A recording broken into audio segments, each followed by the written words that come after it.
तो एक जनकपुरी नामक गांव में तीन व्यापारी होते हैं जिनकी एक अपनी अपनी अलग अलग दुकान होती है। जिनकी एक शॉप होती है और एक मार्केट होती है और एक खाने वाला हाउस होता है जिसमें पिज्ज़ा बर्गर मिलता है।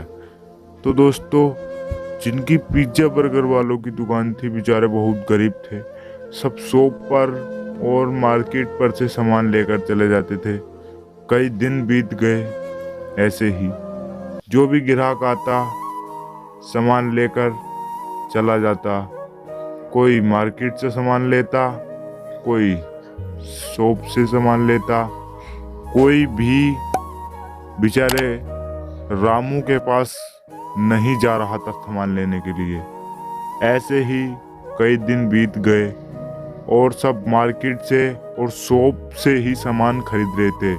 सामान लेकर अपने अपने घर जाते और फिर दूसरे दिन सामान लेने आते। तो फिर दूसरे दिन सामान लेने आते तो फिर शॉप से ही सामान लेकर, मार्केट से ही सामान लेकर अपने घर की ओर चले जाते। एक दिन एक बूढ़ी औरत आती है और वह मार्केट में जाकर बोलती है कि मुझको एक सोने का हार चाहिए।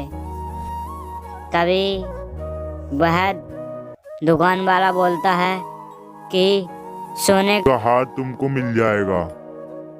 कितना बड़ा सोने का हार आपको चाहिए?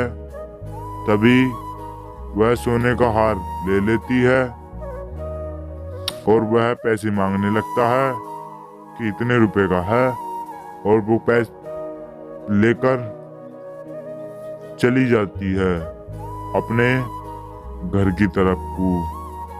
वह जाने लगती है।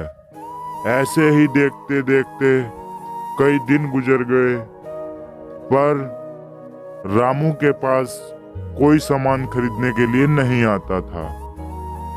एक दिन एक लड़की आती है, वो भी शॉप पर से सामान खरीदकर ले जाती है, लेकिन कोई भी रामू के पास नहीं जाता।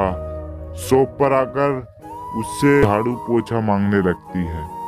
वाइपर लेकर अपने घर पहुंच जाती है और एक दिन एक लड़का आता है और वह उसको, रामू को उदास देखकर वो रामू के पास जाता है और रामू से पूछने लगता है कि भैया भैया, आपको क्या हो गया? आप इतने उदास क्यों हो? तभी रामू बोलता है कि मैंने बहुत दिनों से कुछ नहीं खाया है और मेरी दुकान पर से कोई सामान भी नहीं लेने आता है। तभी वो बोलता है कि रामू भाई, मैं आपसे ही सामान लूंगा आप रोज। मुझको आज तो सामान दे दो, मैं रोज आपसे सामान लेने आया करूंगा, आप क्यों फिक्र करते हो? तभी रामू उसको सामान दे देता है और वह सामान लेकर अपने घर की तरफ जाने ही वाला होता है। तभी उनसे कहकर जाता है कि मैं आपके पास रोज अलग अलग ग्राहक भेजूंगा, और वहां से चला जाता है। तो दोस्तों, आपको इस कहानी से क्या सीख मिली?